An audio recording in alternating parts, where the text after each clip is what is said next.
Deretan peristiwa demi peristiwa belakangan ini menjadi ujian kepada kita sekalian sebagai kader Nahdlatul Ulama. Mulai dari demonstrasi di gedung PBNU, pengeroyokan rombongan kiai di Kerawang, termasuk juga ungkapan-ungkapan menyedihkan kepada kita, kiai kita, dengan bahasa yang tidak sopan.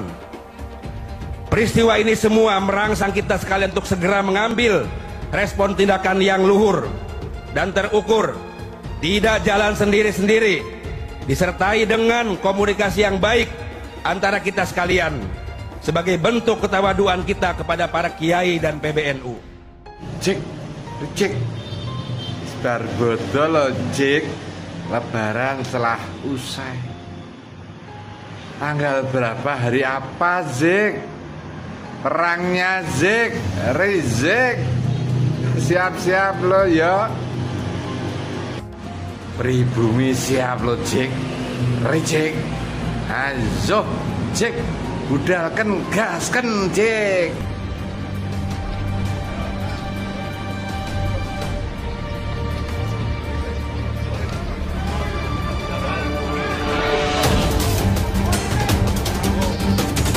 Harga mati NKRI.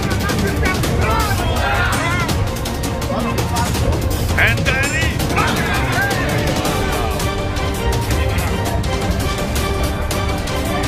Haji Barang. NKRI.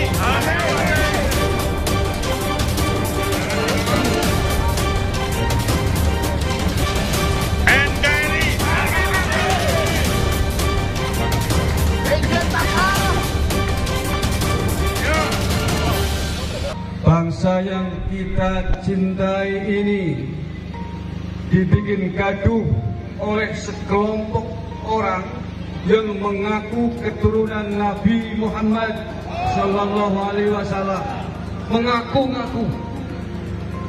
Dan parahnya lagi, mereka notabene tidak lain adalah warga keturunan bangsa asing, keturunan imigran dari Yaman, datang ke Indonesia bersama penjajah Belanda. Di sini mengaku sebagai keturunan Nabi Muhammad Sallallahu Alaihi Wasallam, memprovokasi terus, terakhir memprovokasi mau mengobarkan perang, mengobarkan perang kepada pihak-pihak orang-orang yang dianggap bertentangan dengan Pak Alawi. Bahkan mereka menghina jenderal-jenderal kita dengan sebutan jenderal monyet. Apakah sahabat-sahabat terima? Apakah Banyumas terima? Apakah Anda berani dengan jenderal? Akibat provokasi perangnya, terjadi aksi persekusi di berbagai tempat oleh anak buah dari Rizik Syihab kepada tokoh-tokoh kita dari PWI Laskar Sabilillah. Ada di Klaten, ada di Karanganyar, di Cilacap. Apakah ini mau dibiarkan? Tentu tidak bisa dibiarkan. Sebagai pendatang mestinya berterima kasih dengan bangsa Indonesia. Berterima kasih kepada kita semuanya sebagai pemilik Nusantara ini. Mestinya berterima kasih. Tetapi apa yang terjadi? Apakah mereka berterima kasih dengan bangsa ini? Mereka membuat gaduh, bahkan salah satu pendolanya bernama Rizik Syihab membuat ormas yang namanya FPI bercita-cita ingin menggunakan NKRI bersyariah di bawah naungan Khilafah Islamiyah. Apakah ini kurang ajar? Kurang ajar atau tidak? Ada sekelompok masyarakat, orang menyebutnya dari Yaman itu gitu. Kita butuh penjelasan seperti apa itu. Mohon maaf, sebenarnya mereka tidak punya otorita ilmu pengetahuan. Iya.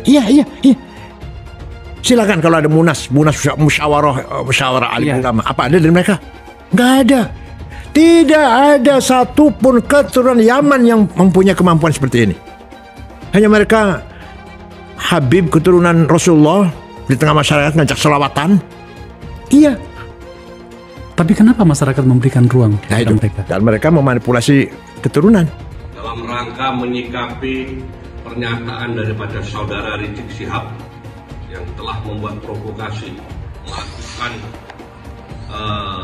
menantang kami kelompok dari Gus Abbas dan Kiai Madudin yang menantang untuk mengajak perang. Kalau Anda memang berani datang ke Banyuwangi, temui saya. Silahkan mau ngajak apa, dan siap menghadapi tantangan Anda untuk perang. Dan kami kepada negara mohon, khususnya kepada Presiden dan Kapolri dan Panglima TNI, tolong itu dibungkam mulut Rizik itu, kurang ajar, membuat provokasi, membuat keonaran, dan wajib mereka itu untuk ditahan, ditangkap. Dan khususnya kepada penegak hukum, kasus Cak Rizik dengan Firsa Hussein, mohon ditindaklanjuti, jangan dipertimbangkan. Kami curiga ada apa-apa ini. Yang jelas sudah ada pengakuan, ada bukti-bukti, kok masih dibiarkan saja.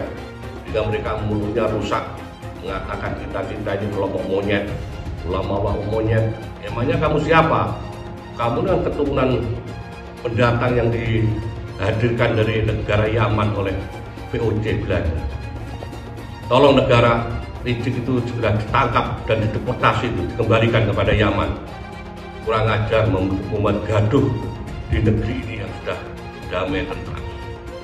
Selanjutnya kami minta agar supaya Presiden dan para penguasa negeri ini, gerombolan monyet membentuk organisasi monyet dan laskar monyet yang di backup sejumlah oknum jenderal, bahkan belakangan terang-terangan membelokkan sejarah Indonesia dengan menghapus semua peran dan jasa keturunan Arab dalam perjuangan kemerdekaan Indonesia.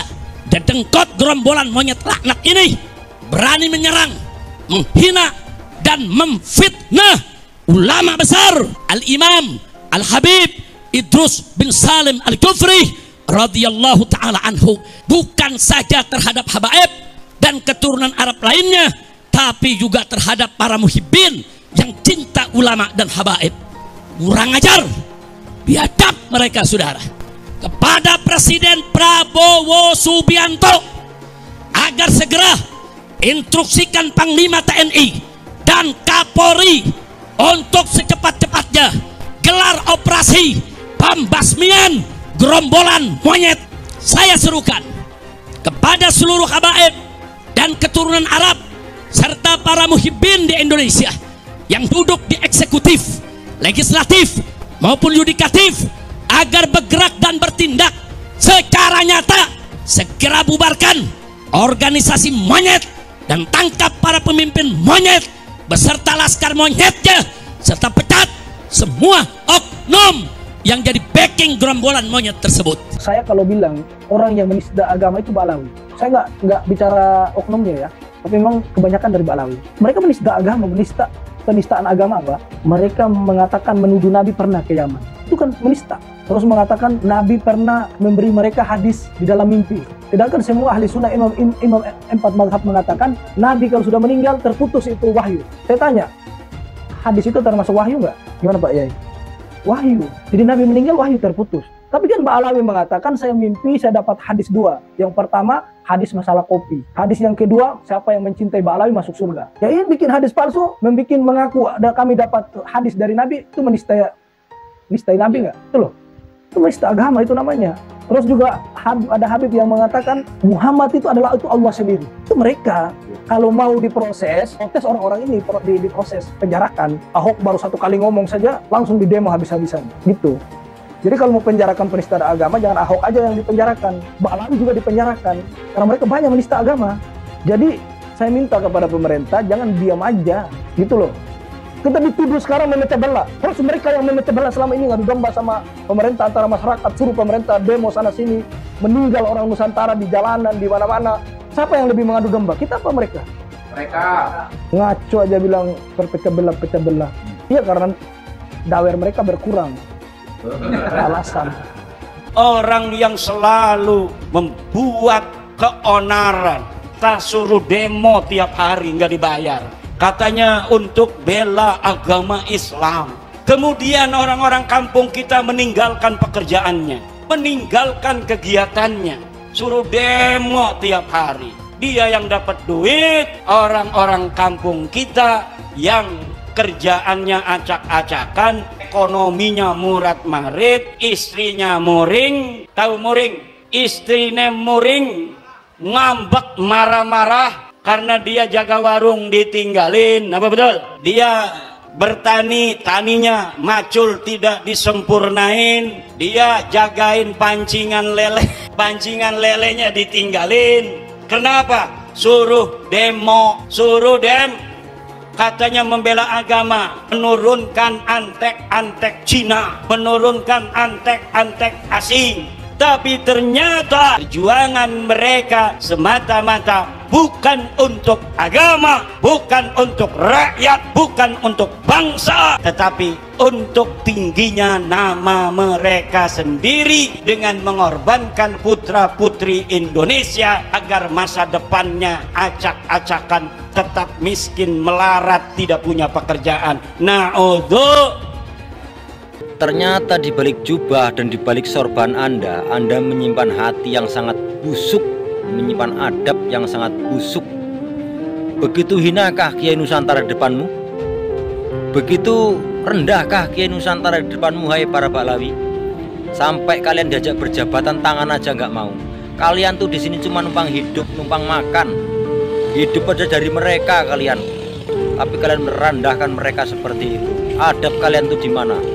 Hai para Baklawi, pengaku cucu Nabi. Antara Sayyiduna wa Maulana Abdurrahman Wahid dan Rizik Syihab. Kalau kita ingin tahu bagaimana dia menantang mubahalah kepada Gus Dur dulu. Hei Gus Dur, bawa anakmu, bawa istrimu, yuk kita bermubahalah. Siapa di antara kita yang dapat laknat?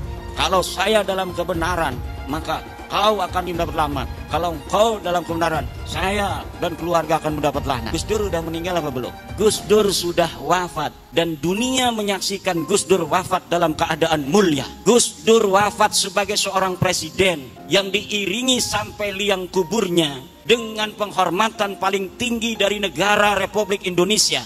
Dihadiri oleh presiden dengan iringan la ilaha illallah oleh para santri. Ribut antara pas pampres, antara protokol negara dengan protokol santri. Pas pampres pengennya pakai dar-der, santri ya ilaha illallah, ngacak semuanya, pengen menghormati Gus Dur untuk terakhir kali. Ketika dia sudah ditanam, sudah didafnu, kemudian mulai dari dia itu dikubur, doa-doa suci dari masyarakat untuk dia sampai hari ini tidak pernah berhenti. Ini menunjukkan Gus Dur radhiyallahu anhu wafat dalam kemuliaan. Ketika hidup dia hidup dalam kebenaran, menegakkan kebenaran, dan ketika wafat dia wafat husnul khatimah, wafat dalam keadaan mulia. Sekarang tinggal musuhnya yang mubahalah itu.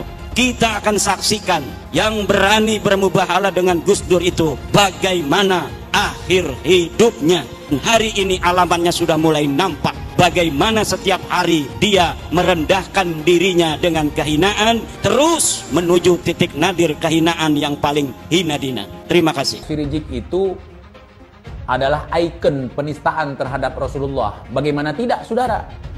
Dia punya menantu namanya Munif. Si Munif itu menistakan Rasulullah dengan menyamakan si Rizik Silap ini, Al-Kaburi ini dengan Rasulullah.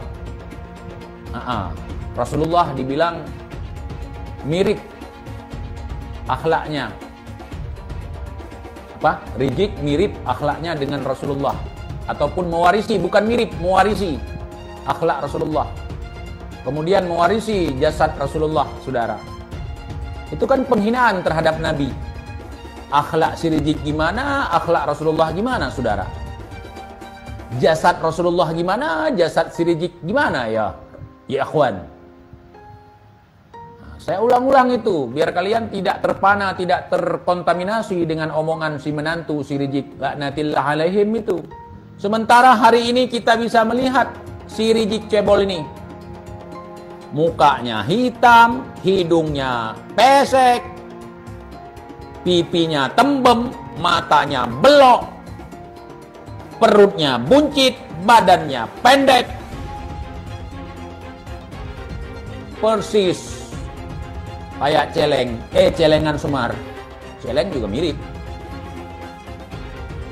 Apa kalian rela kalau Rasulullah, manusia yang kalian rindukan, manusia yang kalian harapkan untuk bisa bertemu dengannya,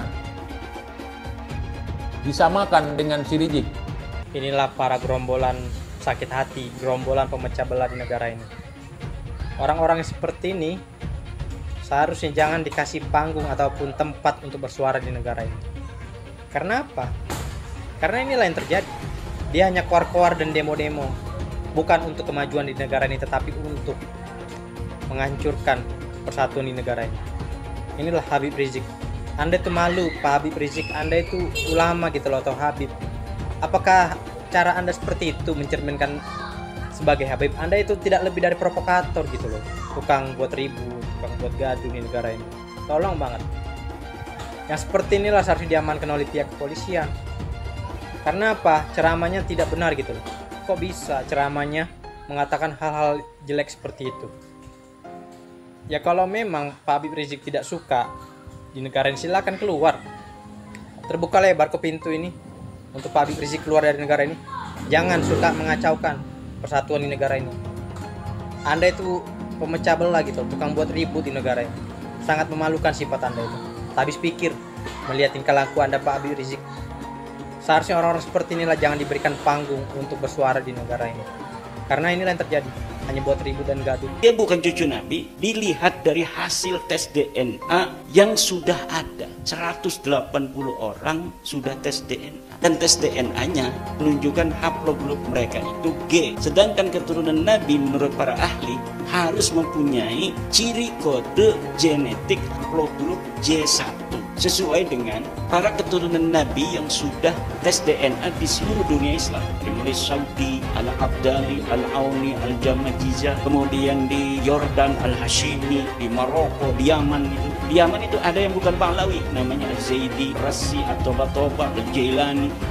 Semuanya kebanyakan terkonfirmasi dari hasil tes DNA mereka bahwa mereka benar keturunan Nabi. Karena kode genetiknya haplogrup J1 yang menunjukkan dia orang Arab, keturunan Ibrahim. Kajian ilmiah dibalas dengan ilmiah, bukan dibalas dengan kedustaan manuskrip-manuskrip. Dan kalau kita bongkar, memalukan Pak. Kitab-kitab Balawi itu kan udah banyak tuh. Kita bongkar satu-satu, memalukan. 90% kedustaan. Kitab-kitab ulama yang dikatakan muhaddis, Alwi bin Thohir itu muhaddis. Tapi kalau kita uji kitabnya, dia menunjukkan ada dalam manuskrip anu, ada dalam kitab anu, 90% kedustaan. Siapa? Berasal dari mana? DNA-nya dari mana? Genetikanya dari mana? Ini adalah upaya sistematis. Kemudian orang lain datang dari negara lain ke sini. Tiap hari membanggakan leluhurnya. Tiap hari bercerita keunggulan leluhurnya. Tiap hari kita harus mendengarkan riwayat-riwayat leluhurnya. Setelah itu kita bermahabbah pada mereka, menghormati mereka, mendewa-dewakan mereka, dan kita menganggap diri kita lebih rendah dari mereka. Dan tak terasa domba kita kirim, uang kita kirim untuk mendapatkan air putih agar kita usahanya lancar. Kita keluarkan uang demi mereka, dan kita semakin direndahkan martabatnya sebagai suku dan sebagai bangsa, padahal mereka makan setiap hari. Bagaimana seorang Habib ada yang mengharamkan anak-anak NU untuk masuk ke Banser? Orang-orang Jawa, anak-anaknya jangan sampai masuk ke Banser, jangan sampai masuk ke Ansor. Itu dilakukan oleh para habaib. Apa? Tidak ada yang berani menghina Hasyim Asy'ari di Indonesia ini kecuali dari Ba'alawi, Faisal Asgaf. Bagaimana terakhir Twitter dia menghina ketum PBNU kita, Gus Yahya. Tidak ada yang lain yang berani seperti itu kecuali dari Ba'alawi. Gus Dur siapa yang berani? Yang berani menghina Gus Dur, menghina Yeni. Itu hanya Faisal Asgaf. Yang ada itu Ba'alawi atau mukhibin-mukhibinnya itu mempersekusi para kiai. Kiai-kiai kita dipersekusi dari zaman dulu oleh orang-orang yang mengaku keturunan Nabi yang tidak terverifikasi. Pernyataan saya bahwa ilmu nasab itu tidak sesuai dengan kriteria akademik itu terbukti karena diakui sendiri oleh mereka. Mereka mengakui bahwa kita tidak mensyaratkan kok adanya naskah sezaman. Dalam konteks itu seharusnya sudah selesai bahwa ilmu nasab, karena saya mengatakan itu dan dikonfirmasi oleh lawan bicara saya pada waktu itu, ya sebenarnya sudah selesai bahwa ilmu nasab yang digunakan Robito Alawiyah dalam hal ini bukan berarti salah, tapi tidak memenuhi syarat akademik. Nah, terkait dengan syarat akademik, ilmiah, apakah tauhid bisa diilmiahkan dan sebagainya, ayo kita diskusikan ulang. Saya belum sampai ke arah tindakan hukum ya terhadap pengakuan-pengakuan klaim-klaim cucu Nabi. Tetapi apabila masyarakat itu menghendaki itu, masyarakat bisa untuk mencoba melaporkan kepada pihak-pihak berwajib apakah nanti ada pasal-pasal yang bisa untuk dijadikan pegangan oleh pihak kepolisian untuk menjerat orang-orang yang mengaku sebagai keturunan Nabi yang sudah tidak terkonfirmasi oleh kitab nasab, oleh kitab sejarah dan tes DNA itu. Banyak orang di Indonesia ini yang mengaku bahwa dia Habib dan keturunan Rasulullah. Padahal di negara-negara Arab nggak ada yang seperti itu, nggak ada yang mengaku bahwa dia keturunan Rasulullah dan nggak ada yang mengaku bahwa dia Habib, karena nggak ada yang tahu bahwa dia keturunan Rasulullah atau enggak. Ya kita semua berharap bahwa kita dari umat Muhammad, keturunan Rasul, kita semua berharap itu, tapi kita nggak tahu hal seperti itu. Nah, jadi di Indonesia ini yang mengaku bahwa dia Habib dan mengaku bahwa dia keturunan Rasulullah dihormati banget, dicium tangannya, diminum bekas mulutnya, diminta doanya dan menjadikannya seperti wali. Gimana melakukan hal seperti itu? Dan kalau dia dikuburkan, kalau sudah meninggal dan dikuburkan, didatangi kuburannya, dihiasi kuburannya, ditaruh uang-uang di tempat kuburannya itu, diminta doanya seperti kalau dia wali beneran, dan apa semua itu? Apa semua itu? Coba kalian pikirkan. Jadi menurut penelitian secara filologi, orang Yaman ini bukan orang Arab, tapi orang Kaukasus. Berarti mustahil sebagai keturunan Nabi Sallallahu Alaihi Wasallam. Menurut Profesor Menahem Mahdi, secara ilmu genetika, haplogrup Nabi Sallallahu Alaihi Wasallam adalah J1. Haplogrupnya Ba'alawi itu haplogrupnya adalah G. Dari 3 disiplin ilmu ini, menurut sejarah, menurut ilmu nasab, menurut ilmu filologi, menurut ilmu DNA, maka muncullah hakul yakin bahwa Ba'alawi bukan keturunan Nabi Sallallahu Alaihi Wasallam. Tambahan lagi, keyakinan saya itu dengan berbagai macam arogansi dan hurafat-hurafat yang tadi saya utarakan, lengkap sudah hakul yakin saya. Para Habib di Indonesia tidak bisa dianggap sebagai keturunan Nabi Muhammad. Saat ini tumbuh pertanyaan-pertanyaan di kalangan umat Islam tentang kesahihan Habib sebagai keturunan Nabi Muhammad karena perilaku para Habib yang dinilai bertentangan dengan ajaran Islam. Secara genetis, mustahil para Habib di Indonesia itu keturunan Nabi Muhammad. Hasil studi Imaduddin dengan segera membangkitkan keterkejutan di dunia Islam di Indonesia. Manuskrip pada abad ke-9 yang ditulis oleh tokoh Ba'alawi Ali bin Abu Bakar As-Sakran merupakan hasil rekayasa. Ubaidillah bin Alawi bukanlah keturunan Nabi Muhammad. Secara terbuka, Guru Gembul juga membongkar sertifikat Habib palsu, bisnis air sholawatan palsu, hingga makam palsu untuk mengeruk keuntungan. Keraguan akan Habib ini semakin diperkuat dengan kemunculan Raja Dangdut Rhoma Irama. Di dalam podcastnya, Rhoma bercerita bahwa dia juga mempertanyakan status Habib. Dia membantah anggapan bahwa Wali Songo, Pangeran Diponegoro, atau penggagas bendera merah putih adalah Habib, seperti yang selama ini sering diutarakan. Karena itulah, Rhoma percaya bahwa Habib di Indonesia adalah memang bukan keturunan Nabi Muhammad karena kelakuannya yang tidak terpuji. Roma bahkan meminta para Habib berani melakukan tes DNA untuk membuktikan mereka memang keturunan Nabi Muhammad. Apa yang disampaikan Kiai Haji Imaduddin, Guru Gembul, dan Rhoma Irama tampaknya sukses membongkar mitos tentang keutamaan posisi Habib di Indonesia.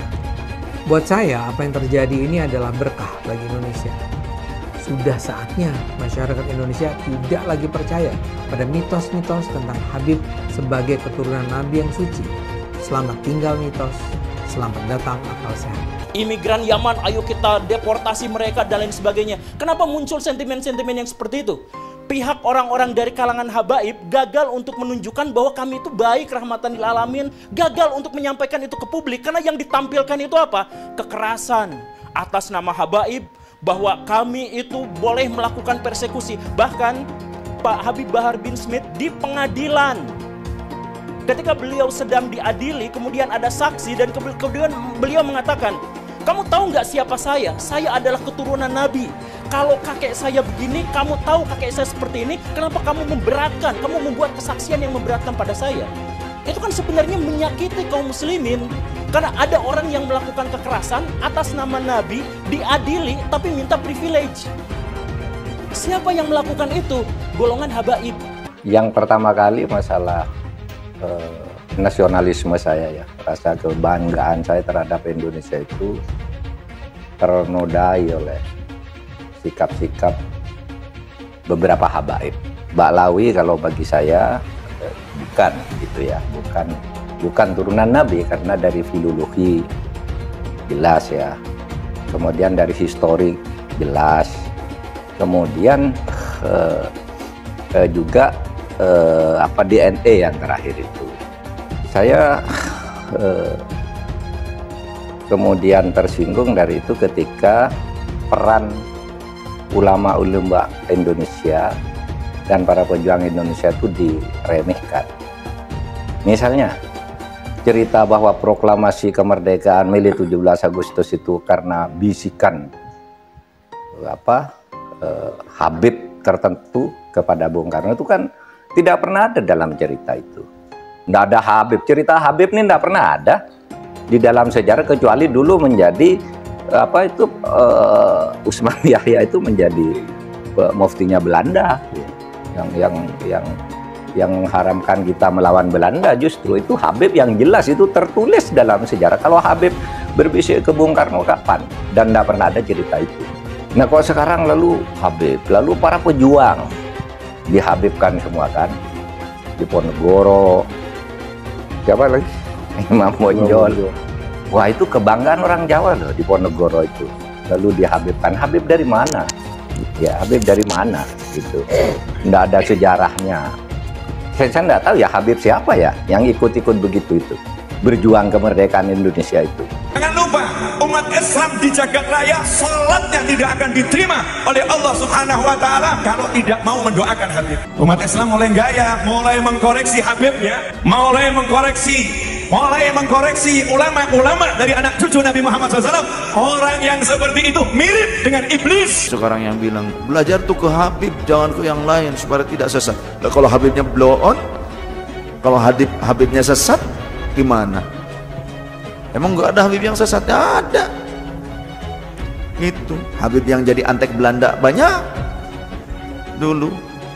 Iya, yang jadi sahabatnya Belanda, jadi kenil, kemudian jadi informan Belanda. Habib ada. Punya kakek yang baru jelek-jelekin, Habib Utsman bin Yahya, dia bilang antek Belanda. Zaman dulu itu Belanda luar biasa loh. Habib Utsman punya langkah. Beliau memang dalam kitabnya Manhajul Istiqamah ada membahas untuk tidak ada pemberontakan. Kalau Habib Utsman bin Yahya antek, udah ngaku aja antek, selesai, beres. Jangan pakai kelat pelit sana sini. Saya katakan saya mendukung Rhoma Irama untuk mengklarifikasi soal Habib ini.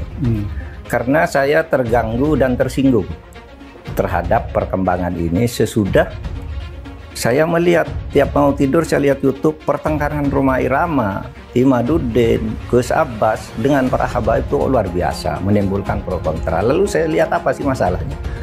Kalau saya sendiri pribadi, mau Habib itu turunan Nabi atau tidak, kalau salah ya kita koreksi, Tidak apa-apa, tetapi yang lebih dari itu kemudian ternyata muncul klaim bahwa Republik Indonesia itu ada karena Habib. Wali Songo itu semuanya Habib. Padahal Habibnya baru datang sesudah Wali Songo meninggal. Gitu loh. Lalu diklaim ini turunan Habib ini. Imam Bonjol coba dibilang itu Habib Syahabuddin. Itu dari mana? Kok Imam Bonjol Habib Syahabuddin gitu. Lalu ada hurufatnya bahwa kakek saya yang nama Mugaddam itu bisa membentak malaikat mungkar dan nakir katanya. Mengklaim-klaim begitu dan orang yang tidak tahu, orang awam banyak yang percaya karena ini Habib yang ngomong. Ada yang mengatakan kalau Indonesia ini merdeka dibutuh oleh Habib ini. Bung Karno itu tanggal 17 Agustus dibantu oleh Habib siapa gitu untuk menyatakan kemerdekaan. Loh, kita tahu yang bantu tuh Jepang. Namanya Maeda di kantor dan di Maeda. Orang Jepang juga membantu. Orang Belanda yang membantu kemerdekaan ada juga. Namanya siapa? Eduard Weizsäcker yang mendirikan 3 serangka. Ya Belanda juga. Ya, orang India banyak. Orang Arab Nun Habib banyak. Orang Cina banyak. Lah kenapa? Kok lalu diklaim oleh Habib? Ya kita sendiri yang paling dominan, yang lain tuh yang membantu. Kan gitu kalau saya ya, rasa nasionalisme saya. Itulah sebabnya saya dukung Rhoma Irama. Satu Habib, walaupun Habibnya jahlun, maksudnya bodoh kata Iwan, itu ukurannya perbandingannya amat 70 kiai yang alim.